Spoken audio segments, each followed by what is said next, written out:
讲到民众党这政治现金加小报的风波一直憋，这查销记者会是停几落天啊。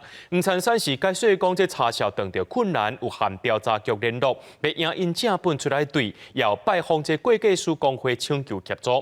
另外也讲到家己劳到这保证完整为止。也若讲到这民众党主席郭文德是强调，民众党拢老实申报，伊也批评这哪里的小报无都接受检验。民众党政治现金计销风波也未散，迄当阵的竞选总干事李伟黄珊珊担责任负责善后查销，因过外界质疑是救援兼裁判，再加上查销记者会已经停几落天，黄珊珊二三讲对销的过程遇到困难，有一寡资料看袂清楚，会请调查局印一份给因。没有开记者会，主要是因为我们对这样的相关的凭证，大部分全部正本都在调查局，所以我们今天会去跟调查局这边把正本印回来，我们再做进一步的比对。所以这个记者会，只要我们有进一步的结果，我们就会来跟大家公布。我会留到所有的补证完整为止。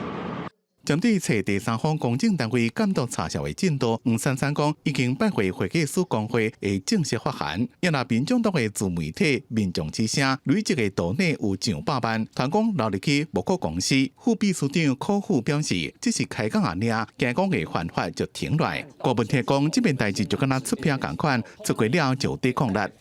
所以我们在整个账务的处理过程当中有没有错误？我也认为有。国民党最厉害，干脆不要报就好了。国民党说他会用2亿，我想加个0恐怕都不止。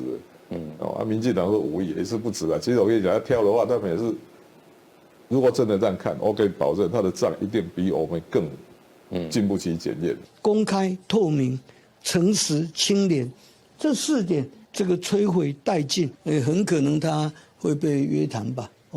那甚至羁押也说不定啊。他如果进去的话，我大概就带个便当去看他吧。郭文铁承认讲，伊治国的能力互人质疑，因过民众党无加发票计销，领导抢拿力拢唔敢诚实的申报。民进党的立委王世坚是认为，郭文铁政治制度已经被判死刑，因过民众党背色的立委也是关键的少数，也是有正大影响力。希望调野会让伫咧民生法案沟通合作。记者综合报道。